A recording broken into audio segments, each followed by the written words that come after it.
Amém. Vamos abrir nossas Bíblias no livro de Ruth. Livro de Ruth, capítulo 1.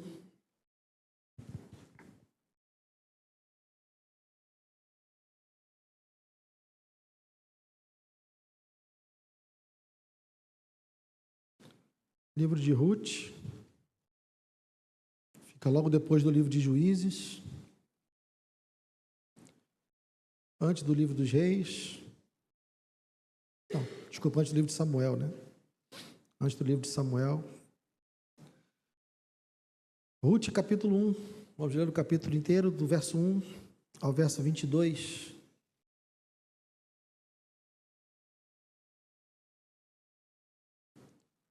Ruth, capítulo 1, do 1 ao 22. Diz assim: Nos dias em que os juízes julgavam, houve fome na terra de Israel. E um homem de Belém, de Judá, foi morar por algum tempo na terra de Moabe, com a sua mulher e os seus 2 filhos. Este homem se chamava Elimeleque, sua mulher se chamava Noemi. Os filhos se chamavam Malom e Quilion. Eram efrateus de Belém, de Judá. Foram à terra de Moabe e ficaram ali. Algum tempo depois, Elimeleque, o marido de Noemi, morreu, e ela ficou sozinha com os 2 filhos. Estes casaram com mulheres moabitas. O nome de uma delas era Orfa e o nome de outra era Ruth. E ficaram ali quase 10 anos. Depois morreram também Malom e Quilion, os 2 filhos de Noemi, e assim ela ficou sozinha, sem os 2 filhos e sem o marido. Então Noemi voltou da terra de Moabe com as suas noras, porque ainda em Moabe ouviu que o Senhor havia se lembrado do seu povo, dando-lhe alimento. Assim, ela saiu do lugar onde havia morado, e as 2 noras estavam com ela. Enquanto caminhavam, voltavam para a terra de Judá.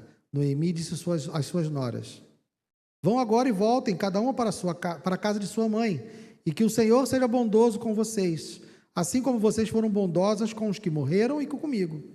O Senhor faça com que vocês sejam felizes, cada uma na casa do seu novo marido. E deu um beijo em cada uma delas. Elas, porém, começaram a chorar alto e lhe disseram: Não, nós iremos com a senhora para junto do seu povo. Mas Noemi disse: Voltem, minhas filhas. Por que vocês iriam comigo? Vocês acham que eu ainda tenho filhos em meu ventre para que casem com vocês? Voltem, minhas filhas, vão embora, porque sou velha demais para ter marido.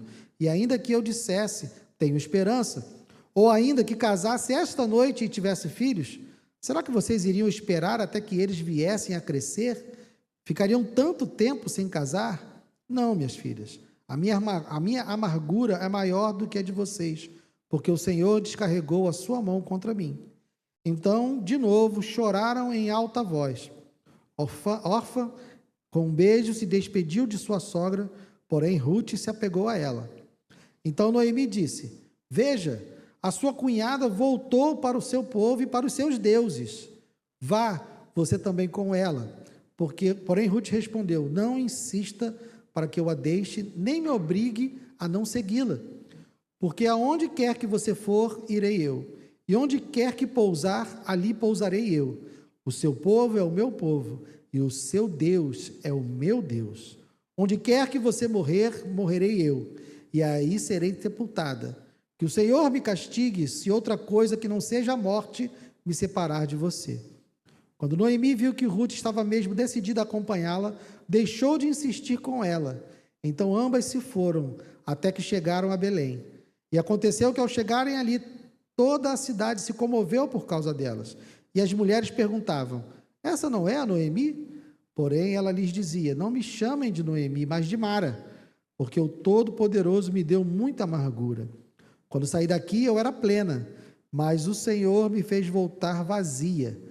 Por que então querem me chamar de Noemi, se o Senhor deu testemunho contra mim e o Todo-Poderoso me afligiu? Foi assim que Noemi voltou da terra de Moabe, com Ruth, sua nora, a moabita, e chegaram a Belém no começo da colheita da cevada. Senhor, obrigado pela leitura da Tua palavra. Que o Senhor, ó Deus, fale conosco nessa noite, eu te peço. Não permita que eu atrapalhe, Senhor. Não permita que a minha incapacidade, que eu venha a interromper, ó Deus, ou a trazer ruído para aquilo que o Senhor quer falar para o seu povo. pois precisamos ouvir a tua voz. É desse alimento, ó Deus, que nós nos sustentamos, Senhor. Então, que fique gravado no coração de cada um nessa noite, apenas o que vier de ti e nada do que vier de mim, eu te peço, em nome de Jesus. Amém. Pode sentar, queridos.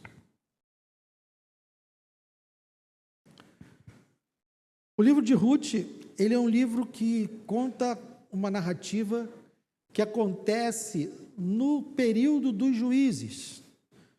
Por que é importante falar disso? Porque o período do livro dos juízes, quem já leu o livro dos juízes, sabe que é um livro muito sombrio. Sombrio em que sentido? O povo de Israel não tinha rei, vivia cada um da sua maneira, isso é um testemunho que é dado no próprio livro de Juízes, um povo que não conheceu, porque não recebeu dos seus pais as instruções que Deus havia deixado para Moisés, para Josué, e depois que a geração de Josué morre, perece, fica uma geração que demonstra com a sua vida que não conhece a Deus.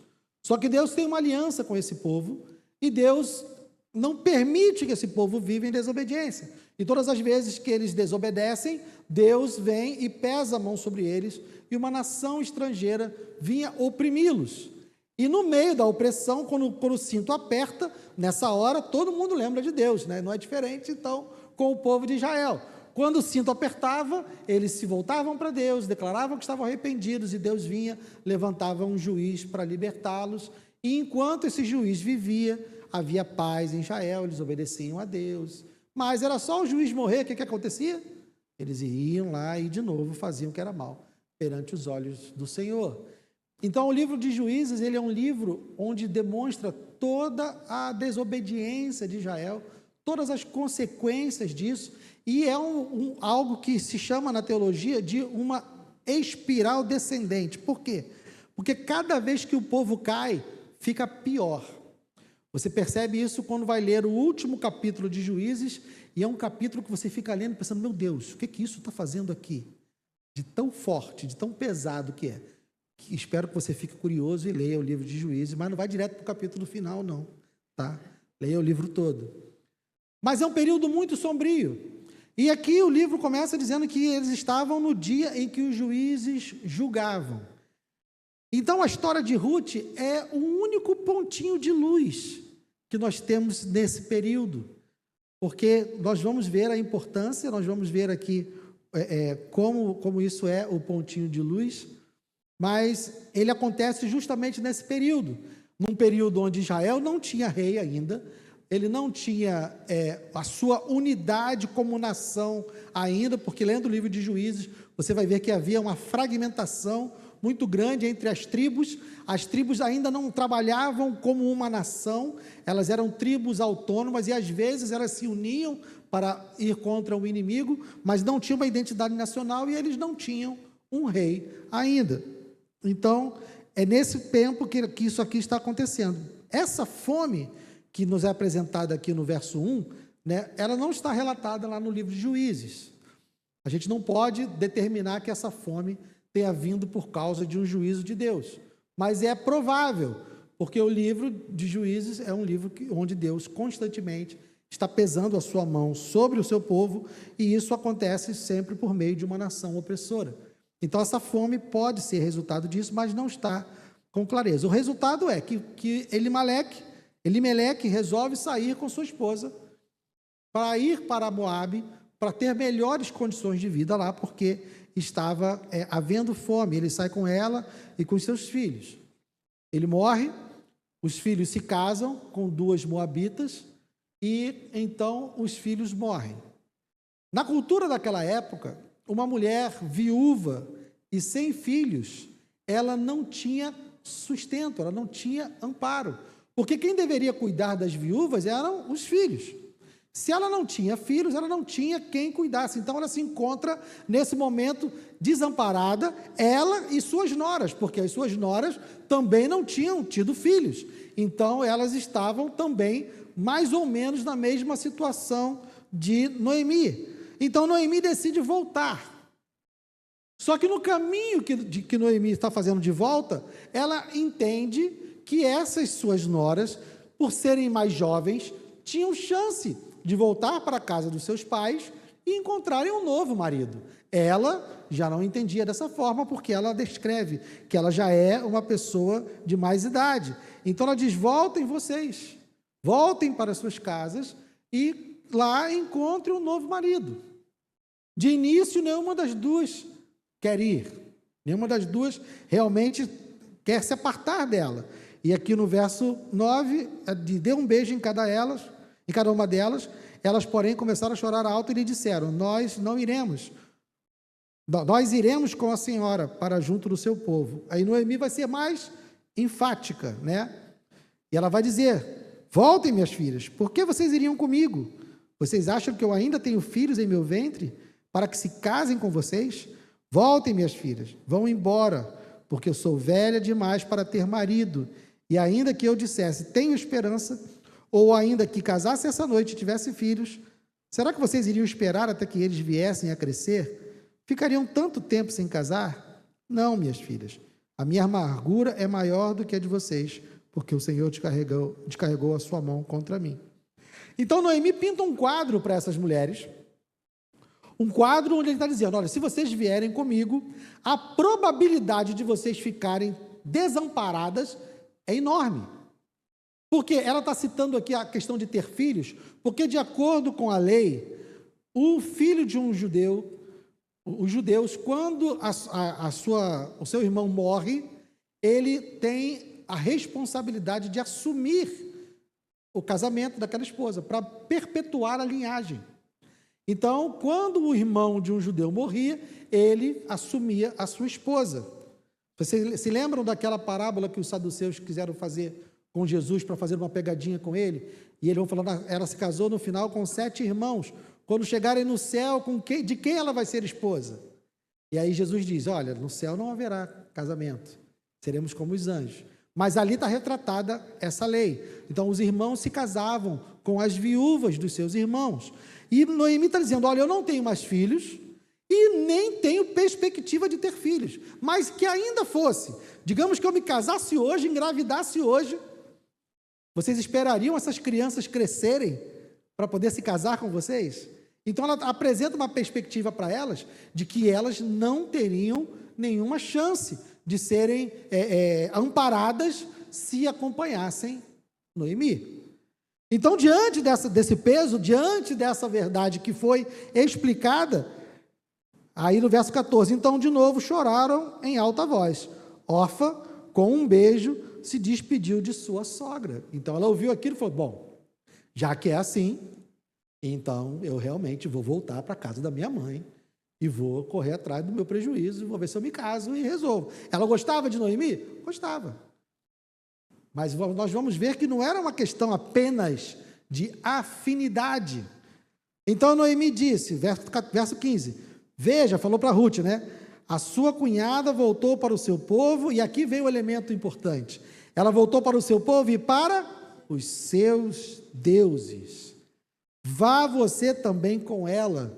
E Ruth respondeu uma resposta que é reveladora: não insista para que eu a deixe, nem me obrigue a não segui-la, porque onde quer que você for, eu irei, e onde quer que pousar, ali pousarei eu. O seu povo é o meu povo, e o seu Deus é o meu Deus.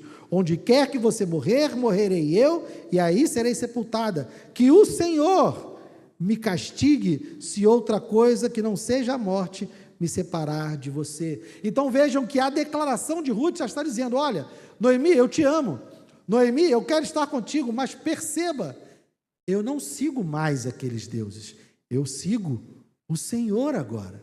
Então, diferente de Orfã, Ruth se converteu ao Senhor, Ruth creu no Senhor, Ruth confiou no Senhor. Então, o que estava movendo Ruth nessa caminhada com Noemi, uma caminhada que parecia que não teria grandes resultados, o que fazia Ruth acompanhar Noemi e ir em direção a Belém de Judá, era a sua fé no Senhor. Ruth está se movendo pela fé. Não era apenas um amor a Noemi, não era apenas uma fidelidade à sua sogra, ela estava se movendo pela fé. E percebam, ela era uma moabita, ela era alguém que não vinha do povo do Senhor.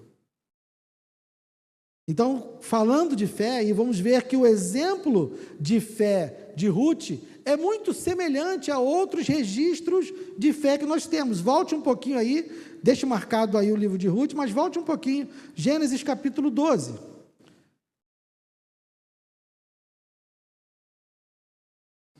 Chamamento de Abraão, Gênesis capítulo 12.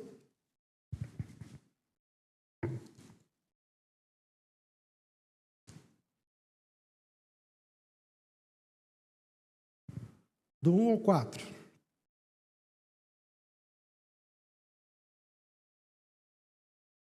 O Senhor disse a Abraão: saia da sua terra, da sua parentela e da casa do seu pai, e vá para a terra que lhe mostrarei.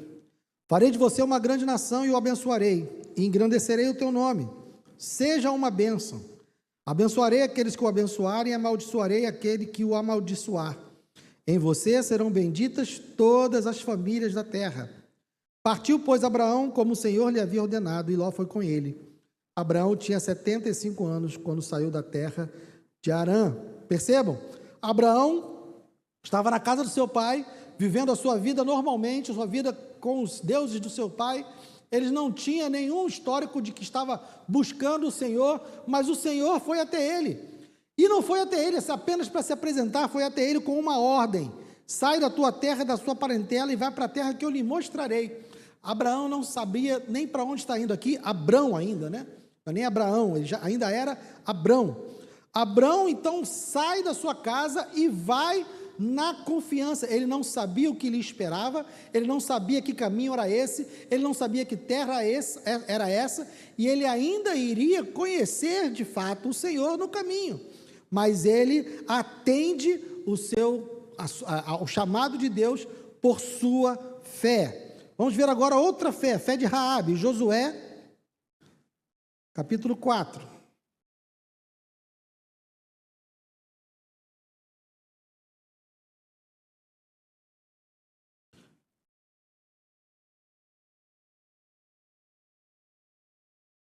Desculpa, é capítulo 2. Eu escrevi 4 aqui, mas é o 2. Josué, capítulo 2. Vamos ler do 8 ao 13. Antes que os espias se deitassem, Raabe foi onde eles estavam no terraço e lhes disse: bem sei que o Senhor deu essa terra a vocês, e que o pavor que vocês estão causando caiu sobre nós, e que todos os moradores da terra estão se derretendo de medo, porque ouvimos que o Senhor secou as águas do Mar Vermelho diante de vocês, quando saíram do Egito. Também ouvimos o que vocês fizeram com os 2 reis dos amorreus, Seom e Og, que estavam do outro lado do Jordão, os quais vocês destruíram. Quando ouvimos isso, nosso coração se derreteu. Todos ficamos desanimados por causa da presença de vocês, porque o Senhor, o Deus de vocês, é Deus acima nos céus e embaixo na terra. E agora jurem pelo Senhor que, assim como usei de misericórdia para com vocês, vocês também usarão de misericórdia para com a casa de meu pai, e me darão um sinal certo de que conservarão a vida de meu pai e de minha mãe, dos meus irmãos e das minhas irmãs, com tudo que eles têm, e de que livrarão a nossa vida da morte. Perceba, Raabe tinha recebido na sua casa os espias que tinham ido olhar a terra de Jericó, porque eles estavam prestes a conquistar Jericó. Então ela esconde os espias, porque chegam a uma guarnição, sabendo que os espias tinham entrado na cidade. Quando chegam para perguntar a ela, ela diz: olha, eles já foram embora, eles estiveram aqui, mas já foram embora. Antes dos portões da cidade se fecharem, eles foram embora. Ela mentiu e protegeu os espias, mas ela voltou-se para eles e disse: olha, eu fiz isso porque eu sei que o Senhor vai entregar. Ou seja, Raabe demonstrou confiança em Deus, ela demonstrou confiança de que Deus iria dar a Israel tudo aquilo que ele tinha prometido. Ela disse: o Deus de vocês é Deus em cima dos céus e embaixo na terra, e ela demonstrou uma confiança ainda maior quando disse no verso 12, e agora jurem pelo Senhor, que assim como usei de misericórdia para com vocês, vocês também usarão de misericórdia para com a casa de meu pai. Ela confiou que ela deixaria esses espias irem embora, que eles iriam reunir o exército, viriam conquistar a cidade e iriam poupar a sua casa, porque ela confiou que se eles prometessem em nome do Senhor, eles iriam cumprir. Então ela confia no Senhor, ela demonstra uma fé que estava baseada em quase nenhum fundamento, porque eles poderiam vir e destruir a sua casa junto com tudo, mas ela não tinha muita clareza, mas ela confiou, ela teve fé, da mesma forma que Ruth teve uma fé, que acompanhou Noemi, sem conhecer direito o caminho, sem conhecer direito aquilo que iria acontecer, mas ela seguiu pela fé, da mesma forma que Abraão, quando foi chamado por Deus, avançou pela fé, sem ter muita clareza de onde iria, sem ter muita clareza do que iria acontecer. Raabe também demonstra essa fé, e o interessante que a fé dessas mulheres, agora falando de Raabe e de Ruth, vamos lá em Mateus capítulo 1, vamos ver a genealogia de Jesus. Mateus capítulo 1.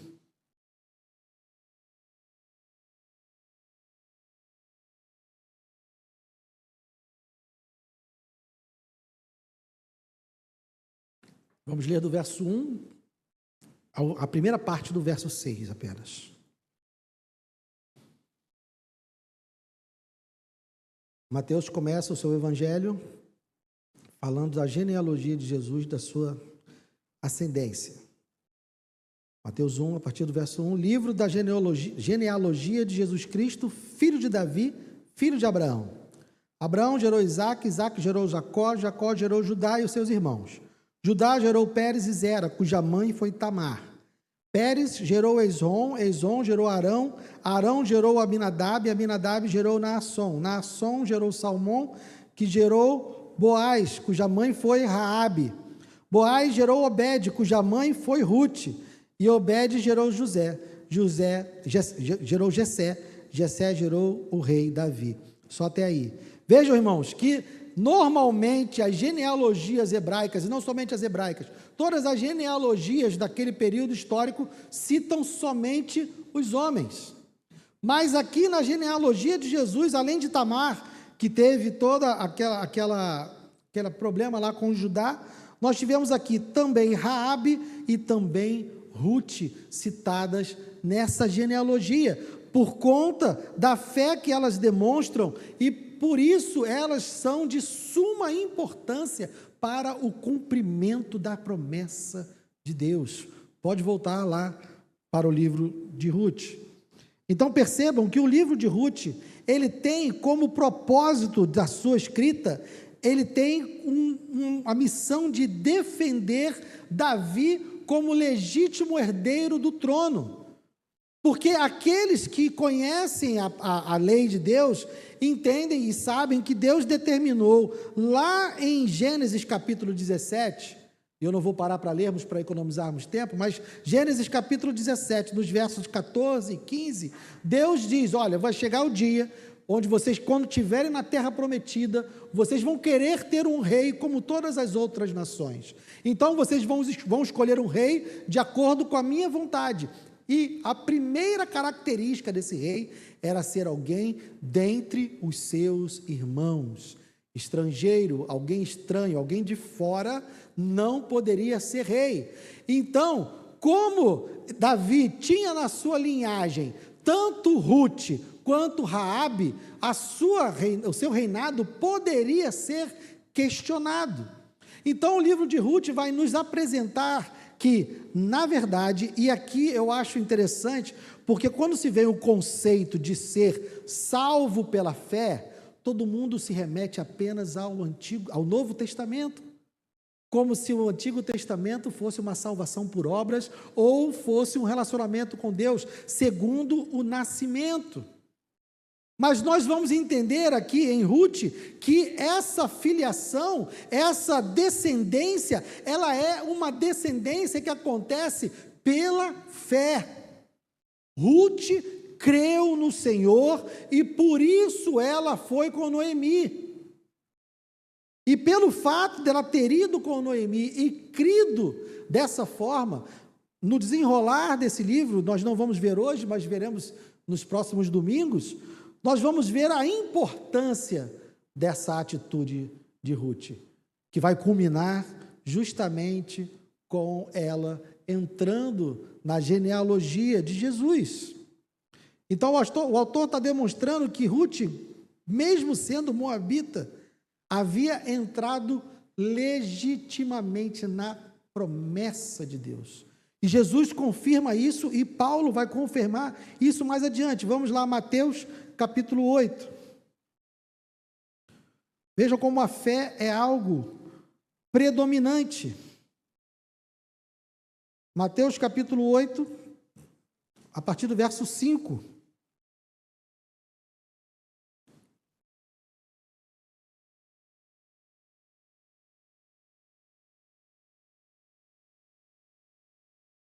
Vamos ver aqui uma outra prova de fé.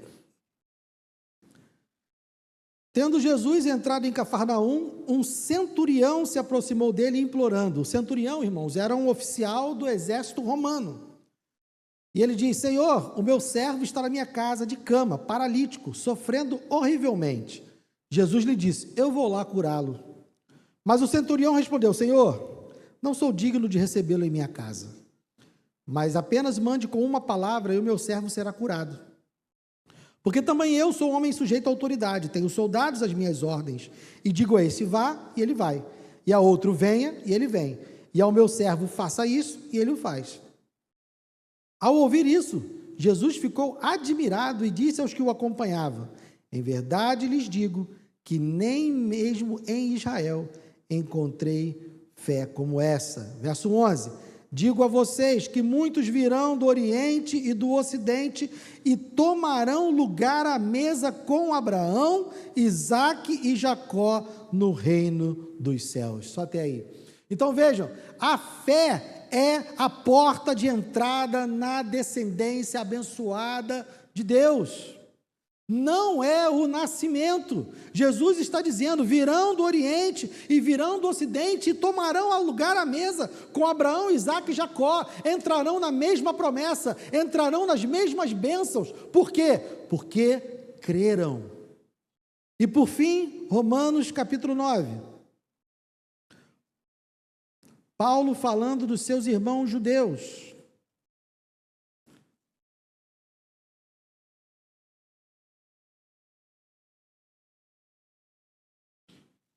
E isso traz muita luz para as preocupações que alguns dos irmãos estão tendo hoje com mais uma guerra envolvendo os judeus. Mas vejam o que Paulo diz, Romanos capítulo 9, a partir do verso 1. Vamos ler até o verso 9. Até o verso 8, desculpa, do 1 ao 8. Digo a verdade em Cristo, não minto, e a minha consciência confirma isso por meio do Espírito Santo. Sinto grande tristeza e tenho incessante dor no coração, porque eu mesmo desejaria ser amaldiçoado, separado de Cristo por amor de quem? Dos meus irmãos, meus compatriotas, mas aqui está o detalhe, meus compatriotas segundo a carne, são israelitas. A eles pertence a adoção, assim como a glória, as alianças, a promulgação da lei, o culto e as promessas. Deles são os patriarcas e também deles descende o Cristo. Mas descende como? Segundo a carne, o qual é sobre todos, Deus bendito para sempre. Amém. E não pensemos que a palavra de Deus falhou, porque nem todos os de Israel são de fato israelitas, nem por serem descendentes de Abraão são todos filhos. Pelo contrário, por meio de Isaque será chamada a sua descendência, isto é, não são os filhos da carne que são filhos de Deus, mas os filhos da promessa é que são contados como descendência. Só até aí. Percebam, irmãos, não é direito de nascença e nunca foi, Porque se fosse direito de nascença, Raabe não teria entrado na promessa, Ruth não teria entrado na promessa. Nunca foi pelo sangue. O que Paulo está dizendo aqui é que ele gostaria de ele mesmo ser condenado, separado de Cristo, se isso fosse fazer alguma diferença para que os seus irmãos israelitas fossem salvos, mas não ia fazer, e ele diz que sempre foi. Tudo isso veio por meio deles, a lei, o culto, as alianças, a glória de Deus, os patriarcas, o Cristo, o próprio Cristo descendeu deles, mas tudo isso segundo a carne.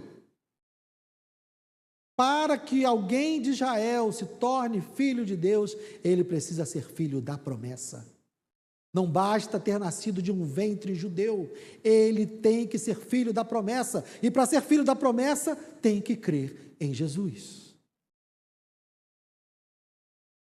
Tudo isso como resultado da fé. Então, a fé que Ruth demonstra é uma fé que a inclui no povo de Deus, porque ela é filha da promessa. Ruth é uma prefiguração de cada um de nós aqui. Existe alguém que nasceu de ventre judeu aqui nessa noite? Não, né? Mas nós somos filhos de Deus. Nós somos filhos da promessa. Nós cremos e nós entramos na aliança por meio da fé. E é assim que é, e é isso que Ruth está demonstrando aqui. Ela tem uma fé que a inclui no povo de Deus, e ela diz: o seu povo é o meu povo e o seu Deus é o meu Deus. E é por isso que ela vai, sem ter noção do que vai acontecer, sem ter expectativa de como será, ela vai, na verdade ela vai com uma expectativa ruim, porque Noemi deu a elas expectativas ruins, mas ela diz: onde você morrer, ali eu serei sepultada. Ela tem fé. E o que isso diz a nós? O que esse primeiro capítulo de Noemi tem a nos ensinar, a nos dizer? Primeiro, a você que ainda não é alguém que professa a fé em Cristo, se você entrou por essa porta nessa noite e ainda não é alguém que entregou a sua vida a Cristo completamente, que ainda não declarou a sua fé, que ainda não se rendeu a Ele, o que essa mensagem tem para dizer para você? Primeiro, não importa a sua origem, nem a sua história até aqui. Não importa o que você já fez, não importa o quanto você já fez nessa vida de mal, nada disso importa. A sua história até aqui foi uma história que te trouxe para cá hoje. E é isso que importa. O que importa é que hoje o Senhor está fazendo um convite para você pela fé. Hoje o Senhor está dizendo que Ele é o Deus verdadeiro, que Ele é o Senhor. Hoje Deus está dizendo que Ele pode perdoar todos os seus pecados, porque o seu Filho, Jesus, pagou o preço desses pecados na cruz. Então não importa de onde você veio, não importa qual a sua história, não importa quais os seus crimes e os seus pecados cometidos até aqui. Se você se render a Cristo, você será nova criatura. Se você se render a Cristo, seus pecados serão totalmente perdoados. Se você se render a Cristo, você vai ser incluído em um outro povo, e você será filho de Deus, filho da promessa, com todas as promessas e toda a herança decorrente disso. Ser feito filho de Deus é ser alvo das suas promessas e ser alvo da herança que Ele conquistou para nós na cruz, que é a Nova Jerusalém. Talvez você não tenha clareza de qual o caminho que Deus está te chamando aqui. Talvez você não consiga entender como vai ser daqui para frente. Mas isso é fé, irmão. Confie. Se Ele te chamou e se você ouve esse chamado hoje, siga-o. Porque não importa quantas dores haja no caminho, Ele vai te levar para onde Ele disse que vai te levar. E Ele vai te dar aquilo que Ele afirma que vai te dar. Então se renda ao Senhor hoje, porque o seu destino final depende disso. Agora, para você que já segue a Cristo, para você que já reconhece o Senhor como seu Deus, para você que já tem nele a sua confiança e crê que todos os seus pecados foram perdoados, você que tem essa fé, o que essa mensagem tem a dizer, o que esse texto tem a dizer para nós? Seja firme na sua fé, mesmo que pareça que não vai fazer tanta diferença ao redor, porque às vezes nós cremos e nos achamos tão pequenos, tão insignificantes, tão sem importância. Eu fui salvo, eu estou aqui na igreja, eu estou na obra de Deus, mas eu não sei pregar, eu não sei cantar, eu não sou eloquente, eu sou tímido. Nada disso importa, porque a gente não tem nenhum controle do que Deus pode fazer através da nossa vida.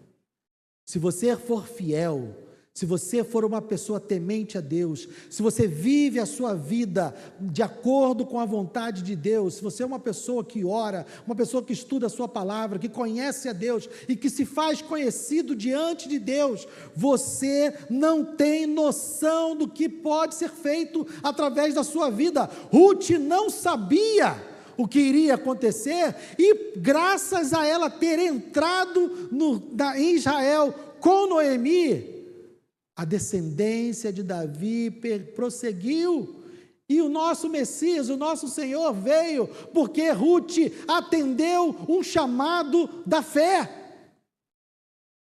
Ela não sabia nem se iria sobreviver, ela avançou com Noemi, sem ter uma perspectiva nem de que iria sobreviver, mas nós entendemos que Deus trouxe essa fome sobre Israel naquele período. Deus permitiu que Elimeleque fosse a Moabe, e que seus filhos se casassem lá. Deus permitiu que eles morressem lá, para que Ruth pudesse voltar com Noemi, e Deus queria incluir Ruth na genealogia de Jesus.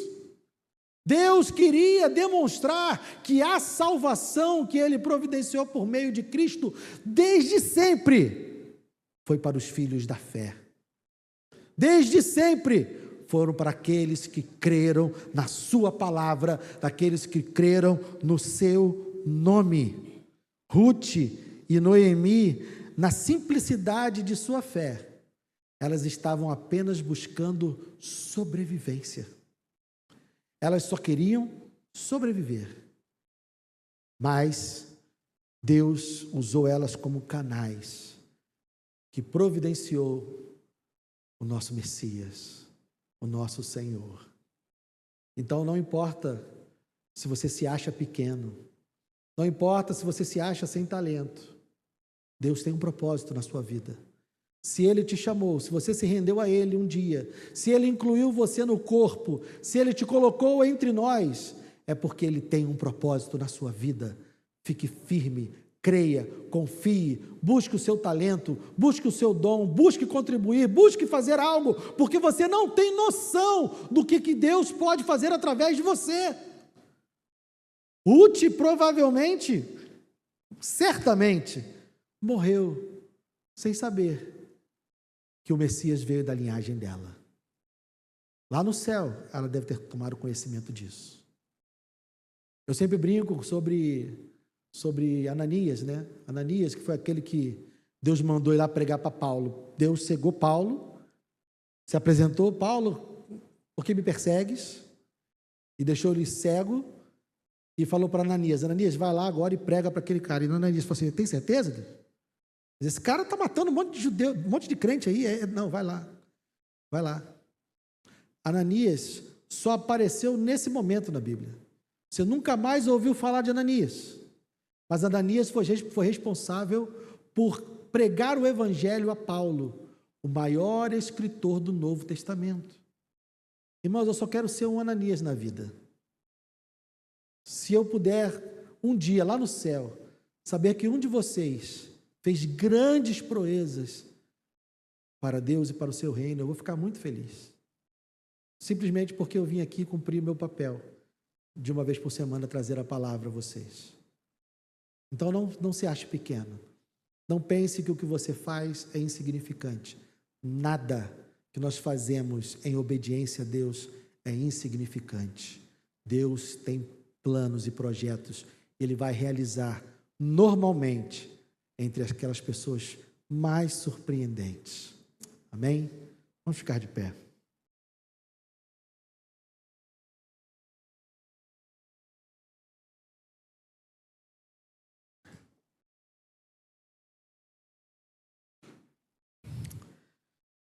Oh Deus, dá-nos uma fé semelhante à fé de Ruth. Dá-nos uma fé semelhante à fé de Abrão. Dá-nos uma fé, Senhor, semelhante à fé de Raabe, semelhante à fé daquele centurião. Oh Senhor, porque nós queremos prosseguir pelo caminho dos filhos da promessa. Nós queremos, Senhor, ser instrumentos nas Tuas mãos, não importa o que o Senhor queira fazer, não queremos coisas grandiosas, não temos ambições, ó Deus, de sermos mais conhecidos do que Paulo ou do que Moisés, nenhuma dessas, mas nós queremos, ó Deus, fazer a Tua vontade.